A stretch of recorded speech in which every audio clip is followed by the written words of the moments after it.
Hey, did you know I'm doing a toy drive for the kids? That's right. If you want to support underprivileged children this holiday season, click the link below or in my bio, and you'll be able to access our link to our toy drive. We're going through Amazon, so all you need to do is buy toys. You can see we've already got a ton of them. The more the merrier. We are looking for gifts still for the very young kids, as well as gifts for the older kids. Thank you to all who've already bought toys and donated. Seriously, from the bottom of my heart, thank you so much, and enjoy the video.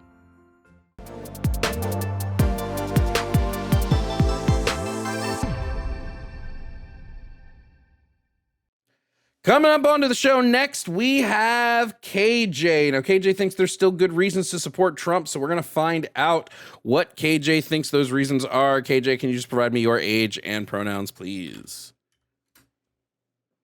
What's up, man? KJ, 36, he, him, you know. Now, KJ, I seem to remember us speaking before, and you telling me there were reasons to support Trump economically, but you couldn't give me like what economic metric that was. No, that wasn't the case. I explained a very specific one, and I explained a very specific one that you would capitalize from as a streamer and as someone who has a platform that is still able to put out anti-Trump messaging that gets you clicks and views.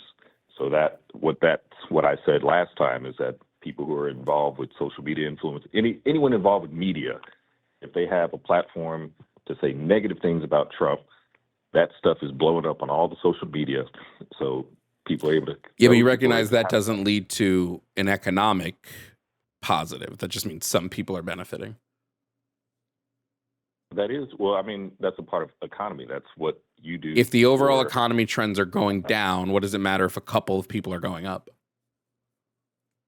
Okay, so then we got into talking about farms and this, that, and the other. And so my contention with you was that you're not describing a demographic that would constitute the overall economy. Yeah, you were talking, but I did, because farm bankruptcies lead to higher prices in the grocery store, which we're directly seeing, which will affect every single American, because inflation affects every single American. Okay.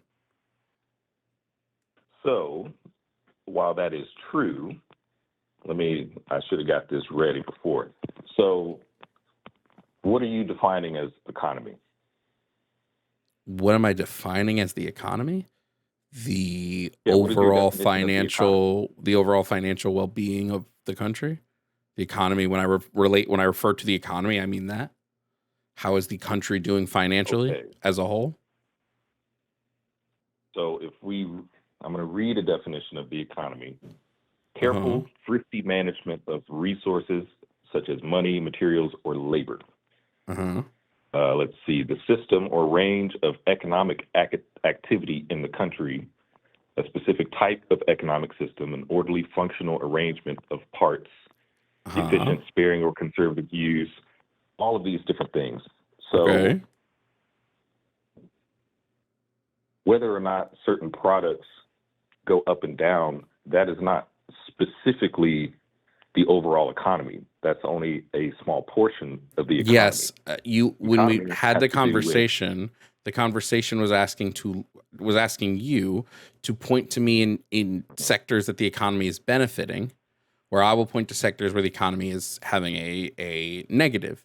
And the portions in which the economy are having a negative have a larger impact on more Americans than the portions of the economy where the economy is doing okay. So I would say in a conversation about why we support Trump, if we look at how people, because we spoke about both food costs and electricity costs, how both of those are rising, that's going to affect more Americans than if, like, for instance, the Dow Jones is doing well. So I don't know what your overall point on that is. My overall point, and my point then, was when you isolate these particular things, that you're no longer actually speaking about Americans overall. Like, for example, you brought in the 67% of people living paycheck to paycheck. Well, what is that information gathered from, or who is that about? Because it's going to be about I'm really about the average American. It's 60%, so it's going to be about 60% of Americans. Yeah, that's who that information is about. But you understand how statistics are I don't want to say inherently deceptive, but statistics only exist to fit into a narrative. Like, you can't. That's not true. That's not true. No, that's a very incorrect way to look at statistics. Stats don't fit into narratives. Narratives are built around statistics, not the other way around. At least proper statistical analysis is building a story based on what the statistics are telling you, not finding statistics to fit your already pre-assumed story. Okay, we're saying the same thing backwards. There's no statistics cannot exist without being attached to a narrative. Yes, they can. Say 67%. Well, you need a what, and you need to attach it to a what and a who and all of that. So yes, you can't just the who is 60% of people living in America. The what is their pay. And the story that's told by the statistic is that of those people, they get paid so little that they're not able to put money into savings. Therefore, they're living paycheck to paycheck. There's not money going into their savings account. They are using the bulk of their paycheck, almost the entirety of it, to pay for the things they need, and then waiting till next paycheck to have money in their pocket again. I'm okay. I understand that. The question, though, is who's they? 60% of the people living in America. Right, but every place in America is not the same. Correct. For example, if you live in a big city, 60% of everybody are who is suffering here, not 60% of this group. This is an analysis of all people spending and the money people are receiving in pay. Everybody, 60% of everybody are living paycheck to paycheck. And I don't remember if it was 60%. Okay. I don't remember what the actual number is, but yeah. I think you said 67%. But the point is that if we take in everybody, when not everybody lives in the same environment, then what is likely is that you're going to have the people who live in more expensive areas that are probably the ones living paycheck to paycheck compared to the people that are living in more rural or less expensive areas. And then that is skewing the average. So when you're talking about 67% of people, those people are absolutely. That's not skewing the average. Those people are still. This isn't about an average. This isn't saying the average American is doing this. 67% of all Americans. Okay, the average American, homie. But this is going to be a different way of picking numbers than if we were coming up with an average. The way we come up with an average is different than if we're just polling people based on. Not polling people. If we're just looking at pay in relation to cost of living. Okay, is that accounted for in that 67% statistic? Yes, because it's a percentage. It's not an average. But the percentage is based on the average American. No, it's based on all Americans. So an average of all Americans. No. You see what I'm saying? It's like if you take one person that makes $100,000 a year, and you take somebody that makes $10,000 a year, and you average those two people, well, you're going to end up with a number that is wildly different than what either one of those two people make. So when you have people, and I'm saying this from experience, because like I talked about last time, I was muted. KJ, that's not how this number is calculated. Okay, well, how is it calculated? Because it's looking at everybody and saying at what point on the economic ladder, at what point in pay do people stop living paycheck to paycheck, and then how many Americans are below this point? 67% of them. Well, actually, I think it's the number is actually 29%. The 67%, I don't think I said 67% were living paycheck to paycheck, because 67% are just people who are reporting that they're struggling financially. I think you're mixing up two of the numbers that I said. I mean, I listened to it again. I'm pretty sure you said 67%. No, I might be right actually, because PNC Bank put out a thing that said 67% of American workers were living paycheck to paycheck. So maybe that's what I was quoting, was the PNC Bank report. Yeah. Okay. Well, I mean, either way, this was already, like, even bringing that up was outside of the scope of what I had actually called in to talk about, because, you know, like I said then, it's like, well, Trump isn't responsible for that. And the point being is that I believe in personal autonomy.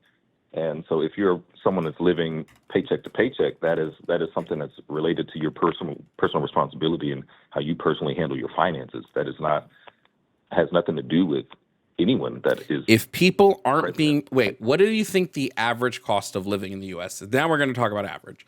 What do you think the average cost of living in the United States is right now? Well, again, you're asking a question that goes right back to what I was saying. You can't talk about the average cost in the yes, U.S. we can. As yes, an we can. Yes, we can. It gives us a baseline. Wait, no, we need to have. Wait, we need to have. Yes, and more people live in those places. We need to have a baseline so that we can understand what we're talking about. So we have to talk about what is the average cost of living in the average annual cost of living in the United States. When you take all of the United States, what is the average that it would cost someone to live here? That's an important number to have a baseline. Yes, it is. That is not if you don't think that's a valid question, then you don't understand how academia works, man. Are you saying that it's more, it's not, there's not going to be a difference in the cost of living to live in New York City compared to living? Of course there is, but we need to have a baseline. So what's the point of having a national average? Because we can't, because me and you can't have a conversation about every single city in the country. So we have to start with a baseline. We can't even have a conversation about every state in the country because there's 50 of them. So we have to have some level of baseline to anchor our conversation to. Otherwise, what are we arguing? We're just arguing about nothing because we don't have any baseline. Okay, well, you're going about it the opposite way. The baseline isn't going to help us establish anything because that baseline, whatever it is, that's going to be too low for the most expensive cities, and it's going to be way higher than the less expensive cities. It's not going to actually give us any real valid information unless we have to have a baseline, KJ. You have to have a baseline. You literally have to. Otherwise, what you're telling me is we can never come up with numbers on a national stage, which is nonsense. We need to know the way that the bulk of people in our country are proceeding in our country. Yes, there may be some people out of the average, but the average is going to measure the largest group of people. So yes, we need to understand the baseline, KJ. All right, fine. Let's go. What is the baseline, if you know? Okay. The average cost of living in the U.S. is like $77,000 a year. That's the average cost of living in the U.S. Okay. Okay. Do you think that's a low or high amount?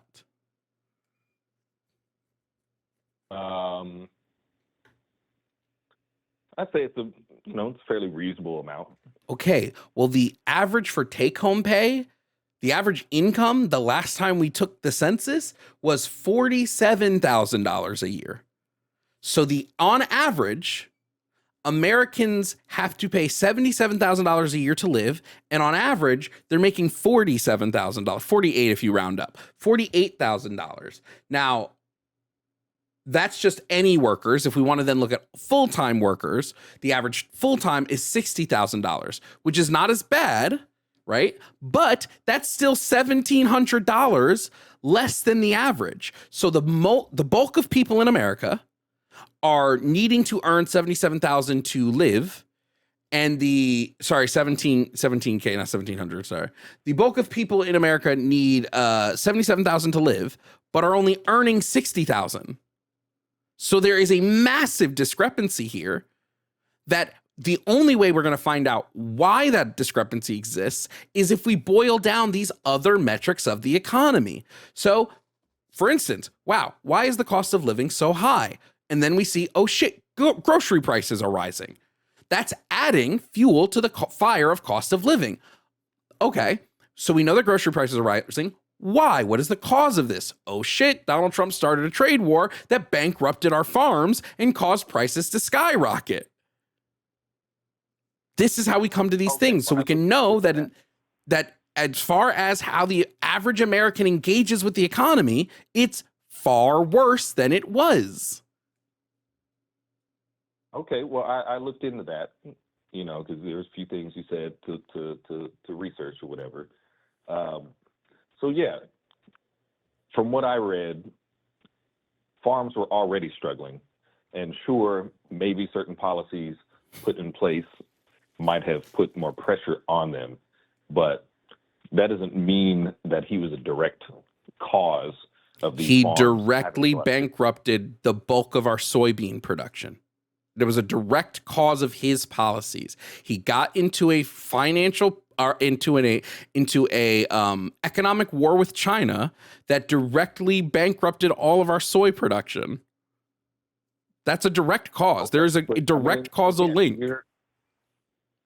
You're okay. Even if I grant you that, you're still talking about it at an extremely minuscule part of the economy. Like soybean, like there's tons of people that don't even eat soy, and you're talking about very specific farmers. That does not make up a majority in any way, shape, or form of Americans, and that being bad for 40% of all meat and food and seafood products in the U.S. contain soy. 40%. It's not just about whether soy is whether we consume soy on its own. It's in the shit we eat.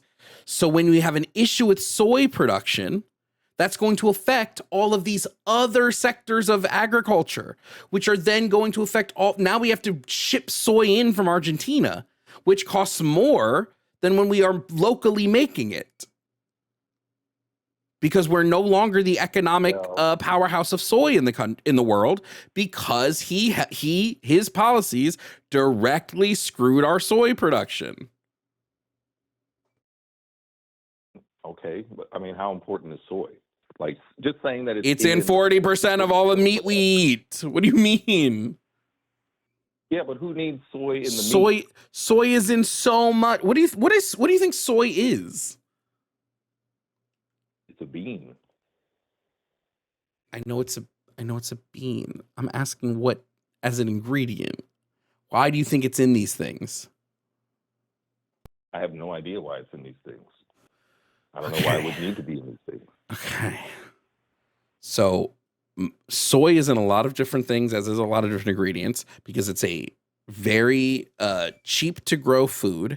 It's very high in protein. Okay. So it adds to all of these ingredients, right? And so we were producing it. We were shipping it out of country at a high rate. Now we're not. Okay. This is an issue. It's an animal food feed. So another issue is it's really good for feeding animals, right?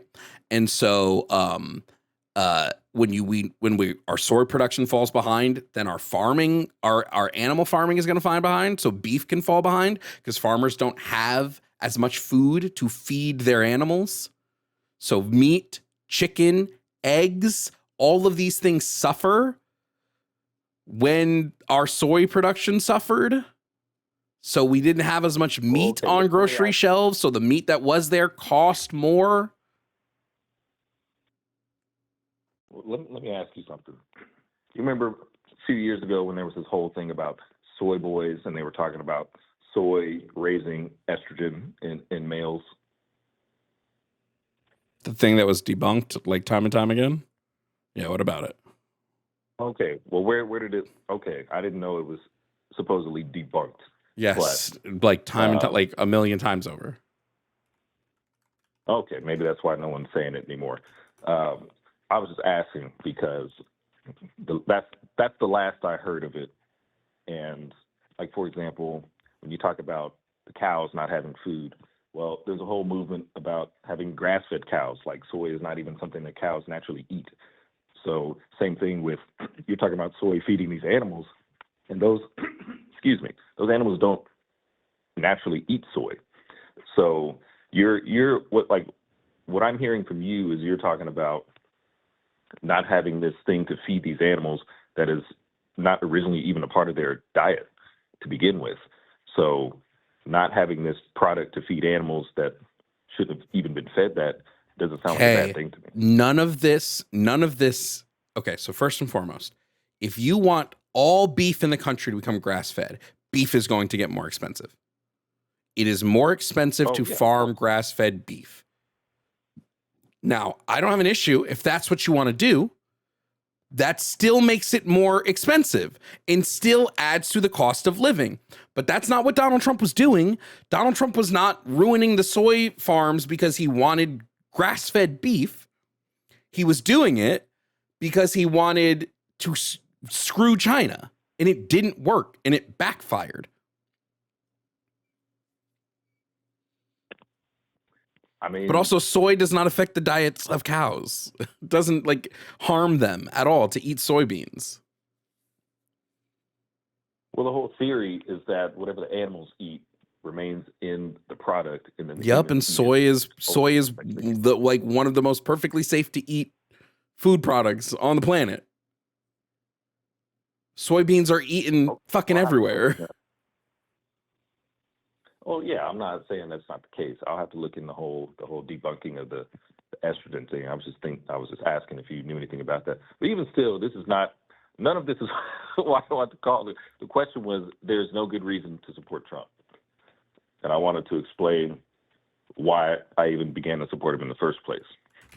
I know we've been on for a while, so I'm not trying to take up all your time and all that stuff. But, we've gotten off on these rabbit holes about these very, very specific things that, we can debate all day about, or just go back and forth, and we're ultimately just going to disagree. So if we're disagreeing because you don't have the information, but sure. What's the other thing you want to talk about? Well, okay. So the reason, or there's no good reason to support Trump. I would disagree with that. I do think that he's doing a lot of good things. I think what led me to supporting him was looking at all of the bad things being said about him, and then upon further research, finding that they weren't actually true. And so I can just see attack after attack on him. And then when I look into these specific things, I don't find the evidence to support this attack. And all I find is media spin. And so that's what ultimately led me to... Sorry. So you didn't support Trump based on the policies he wanted to implement. You supported Trump because you thought he was getting bullied in the media. What attacks did you believe were untrue about Donald Trump? Well, okay. So what are the typical things that are said about him? They say he's racist. They say I would agree. PDF file. I would definitely agree. He's the greatest. I would definitely agree. What else? What's the other one? Oh, now they're on him about the Epstein thing, right? So when I looked into these things, for one, whether or not someone is racist, that's really an opinion-based thing. No, it's not.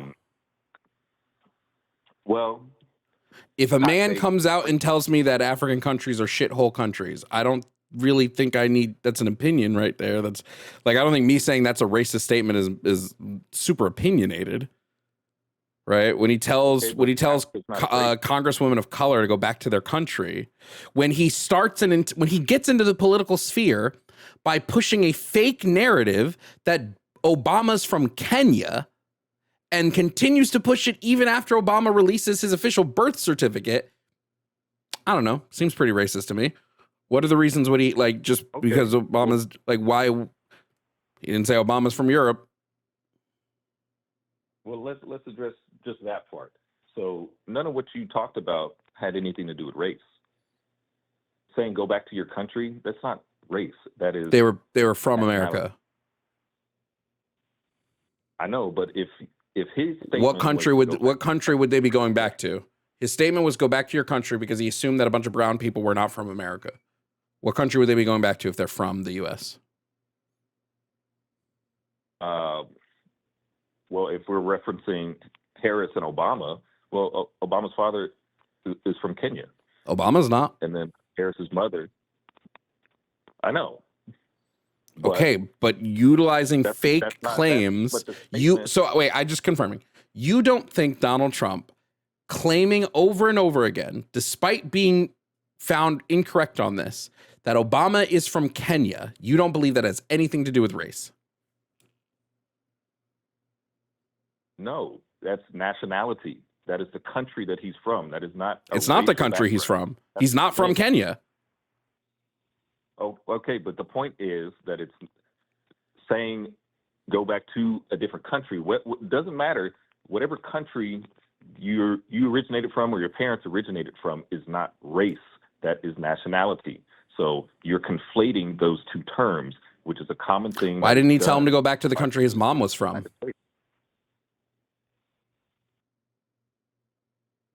I don't know, but whatever going back to the country, whatever that is you don't know. You don't know why he focused on the country that is predominantly black. You don't know why he would have done that, as opposed to the country that his mother was from. Well, Harris's mom is from India. Like, it doesn't matter. We're not talking about Harris. We're not talking about Harris. We aren't talking about Harris. He told Barack Obama that Barack Obama needs to go back to Kenya, where he's from. He did not ask Barack Obama to go back to the country his white mother was from. Why is that? Why was he only focused on Obama's black father and telling him to go back and telling him that he was from a country that's predominantly black, even though he has a mother who was born in motherfucking America? Because it is racist. And your inability to see that is your issue, not ours. Truly. No. Race is a concept that is almost exclusive to the United States. No, that's untrue. Untrue. Well, okay. Are you factually untrue? The term race was made up like 200 years ago. It was not 200. It was not 200 years ago. It wasn't that long ago. I agree, but it was not 200 years ago. Gomez de Girard. It doesn't matter. The point is, it is a made-up term, but race is separate from nationality. I'm not saying race and nationality are the same. I'm saying, and the fact that that you don't hear this is fucking crazy to me. When people equate specific countries to specific races, that becomes a problem. When you have somebody who was born in America that you're equating to being from a predominantly black country simply because his father's from that country, ignoring the other parent who's from America. The only reason he's claiming Obama needs to go back to Kenya is because Obama's father is a black man from Kenya. I guarantee if Obama had how come Elon Musk doesn't get hit with go back to South Africa? Why? Show me your, how come he doesn't get hit with that? But all the brown people surprisingly need to go back to their countries. Well, how come he doesn't tell Irish Americans to go back to their countries? How come he doesn't tell European Americans to go back to their countries? How come he doesn't tell Italian Americans to go back to their countries? Why is it surprisingly only brown and black people? Wait a minute. Is Elon Musk supposed to have been born in the United States? No, I'm not talking about where Elon Musk was born. I'm talking about why isn't he telling these people to go back to those countries? Okay. Why is it only the black and brown people that need to go back to their countries? Why is it only the black and brown people whose nationality he questions? He's not questioning any other person he doesn't tell white congressmen, well, your father's from Ireland, so you must go back to Ireland. You must be Ireland. You're not really American. You're Ireland. Why is it only the black and brown people surrounding him in the political sphere that he questions their nationality? Are you still only referring to Obama? Are you for real right now? Are you dead ass right now? How come he has never accused a white political figure of not being from America? Maybe because there wasn't any controversy surrounding whether there were or no not they were born. controversies surrounding Obama either until he brought it up. There were zero questions of Obama's nationality until Trump brought it to the political stage. Zero. Everybody knew man was born in Hawaii, had a birth certificate. Donald Trump has seen that birth certificate. How come he has never told a white political candidate and or congressman or senator or anything? How come he has never told them to go back to their country of origin or claimed that they were from a different country?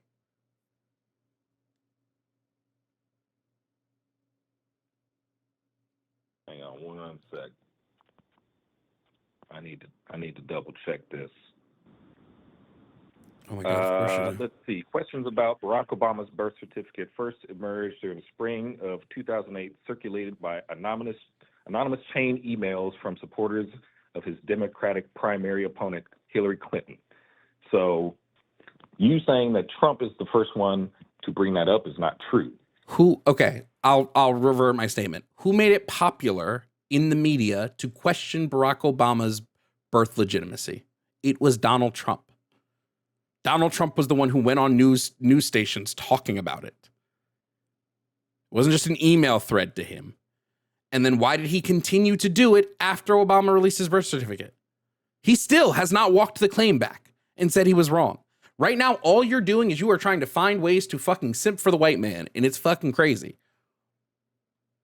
I'm not simping for any white man. I'm Yeah, saying you are. You're not. How come he has never questioned? questioned the legitimacy of any white American politician's birth? Because there hasn't been any other controversy about any other white see ya. politician. I'm done. Goodbye.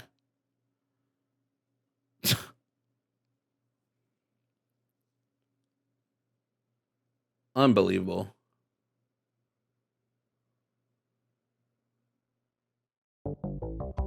Hey, thank you all for watching this video. If you don't know me, I'm Jovan Bradley. I'm a leftist content creator who does debates, political commentary, gaming, and more. If this is your first video, thanks for sticking to the end, and I hope you subscribe.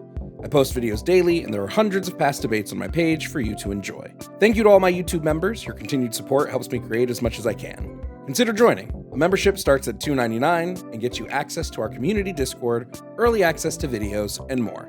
Shout out to my Tier 4 members, Red Fairy DF, Ellie McReady, Not 3.6R, Sylvia Snow, Paul D, Zurith Moonpaw, Kazim, Never Again, Bamji, Emery Imogene, Ayla Ursus, Call Me Vel, Kelsey K, Jake Gorshander, Matthew Holloway, Vampy, Yemye, Mealy, and Dragon Nerd. Your continued support goes a long way in helping me continue the fight for equity, justice, and education. Thank you again for watching.